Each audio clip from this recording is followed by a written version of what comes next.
Rugby with pads? I don't think so.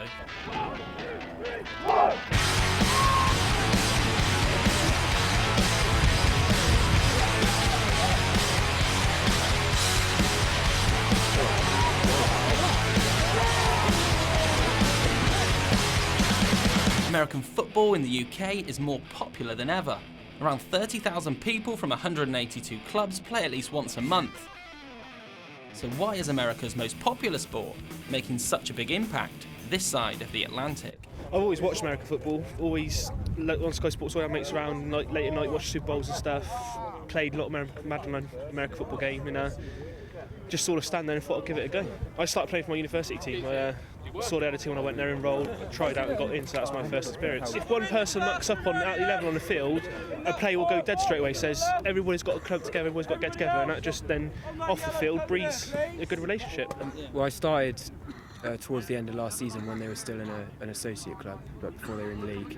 Didn't play any games, and then came back in January when they did the big recruitment drive, and to hopefully start playing again a bit later this year.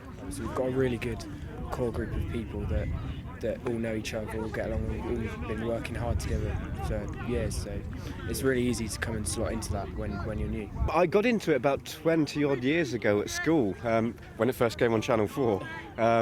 And literally just my brother was into it. He said, pick a helmet kind of colour that you like, and I ended up going for the red and gold of the 49ers, so followed them ever since really, and just recently got back into it now because the Storm are here. So in training you can hit each other really hard, and it's always a case of give the hand to get back up, and it is really, because it's very much a team game. All 11 players on the pitch at any one time are vitally important to what happens in the game, so you can't let your teammates down as well, so it is very, very sort of camaraderie driven, definitely. I had a couple of friends that was coming here previously about 2 years ago, and then from there I come along with them a couple of training sessions, and I just caught the bug. I play everything: football, baseball, rugby. I've played a little bit of. And how does this compare to those? It's a bit harder. It's a bit more crash bang wallop in that sense. But yeah, I love it.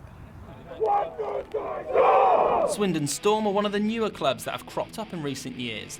They were only established a few years ago, but they've gone from strength to strength, this season being admitted to the British American Football League for the very first time.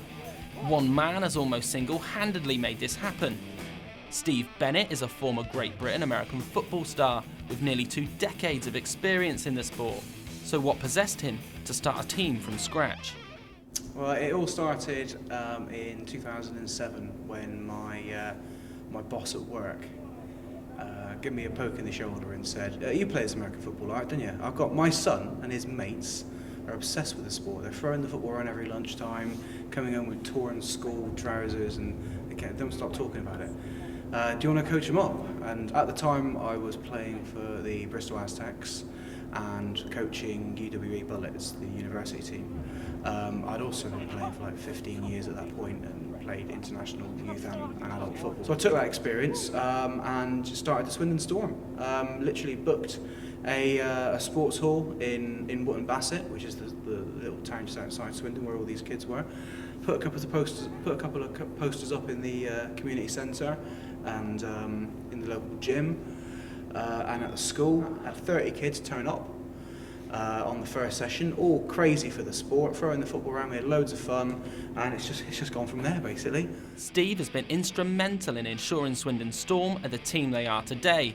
But what's his vision for the club? Yeah, sustainability is the biggest thing, and it's the infrastructure of the club that will help it survive. From my experience of working in other big clubs, the committee, they're the guys that make the team live for a long period of time. You can have the best coach in the world, but the day he walks out from the club, unless he's left a legacy to allow that club to continue growing, it's going to really struggle. And it would be great to see a young up-and-coming coach from another team bring new ideas in, and that would allow me to step back from the hands-on head coach role and let the team move on to its next generation and to see it become a sustainable product without me having to sort of do a daily grind on it basically.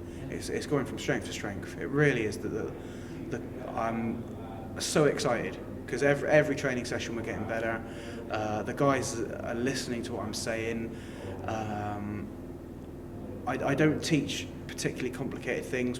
I expect every player to be able to do 3 or 4 things well. And if you can do 3 or 4 things well, we'll be a productive offence and a productive defence. And that's all we need to work on, really. So the guys are really buying into that. There's little doubt what Steve means for this football team, and the players are unanimous in praise for their head coach. He started it as a youth team a few years ago, and gradually sort of built up to where we are today. And the amount of hours that he has to put in, that behind the scenes that a lot of people don't see.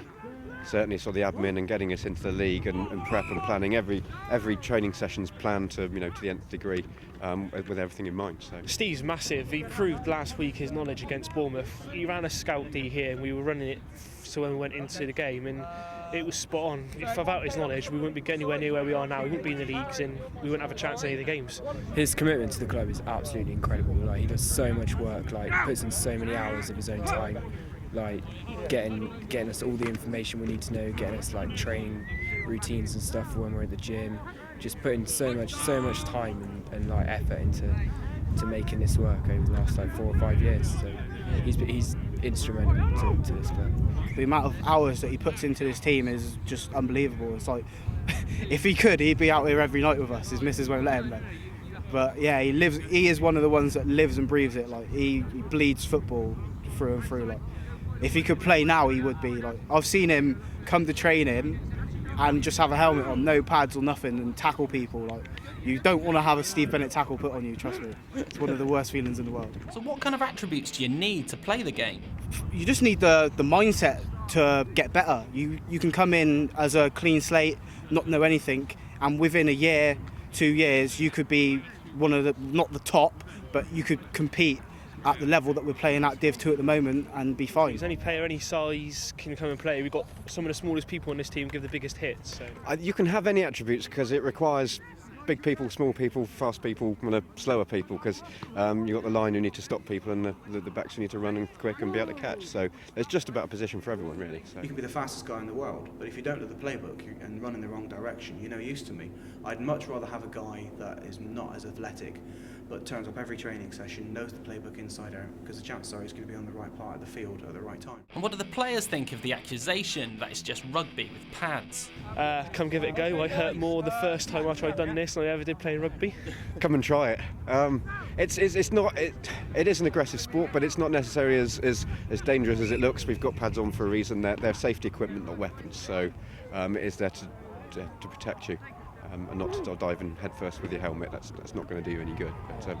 But now come and give it a go. It's the best way to find out. They might be amateurs, but the commitment shown towards this sport is something else. There's guys here that like live and breathe the sport. They'll go home later on tonight and watch game tape of this. Like we're taping this. They'll go home and study our training video. They'll study the video of the Bristol game that we got this weekend. So there's people that live and breathe it, and they just can't get enough of it, isn't it? It is, and it's very much down to as much commitment as you can provide. I was lucky I was able to go down and scout the opponents for this Sunday's coming game, because I had the Saturday free. I was able to do it and wanted to do it to get as much information as you can. So it's very much, if you've got the time, sort of put in what you can. Absolutely, it's still at a very amateur level, and you compare it to the American way of doing things. It's very, very, very amateur in a way, but it's getting better all the time, and now it's a university-funded sport, so it's only going to progress from here and get more and more people involved. And then there's a lot of clubs around the country, so literally from right down south up into the north of Scotland, there's teams everywhere. So. There is a lot of commitment. I mean, as well as training, you've got to go to the gym a lot to keep your body fit and working, get stronger. Otherwise, it is a lot of commitment for a sport. A regular season NFL game has been played at Wembley since 2006. And it's here to stay, with the Jacksonville Jaguars confirming one home game will be played in the UK at least until 2016. That's in addition to the annual game held at Wembley each year. Brits certainly have the appetite for the sport, with both this season's games already sold out, and the NFL's got big plans for the sport over here. Viewing figures have risen by a staggering 154% since 2006, and there's even been talk of a franchise being established here. But not everyone's convinced. I don't think it will work. There's a big market for it over here, but I can't see it happening anytime soon, to be honest. But if there was a team in London, then yeah, I'll try to go watch games, but logistically I don't think it will work. It's a long way for other teams to travel.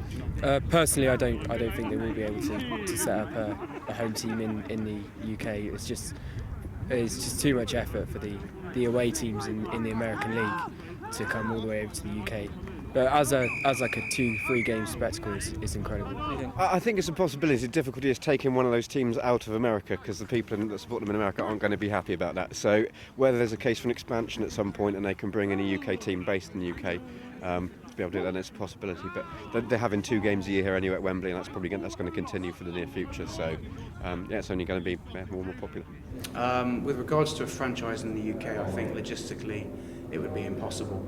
The vast majority of people that support American football in the UK already have their team. They supported their team since they were probably 5, 6, 7 years old. For example, a Miami's Dolphin fan who's been a fan since 1985 isn't going to stop being a Miami Dolphins fan to support this new London franchise. Logistically, it's almost impossible. I think we're at the peak of what we're going to achieve from having the NFL in Wembley. American football is not likely to knock football or soccer off its perennial perch in the UK. But with people like Steve Bennett around, it looks certain to continue leaving its mark here.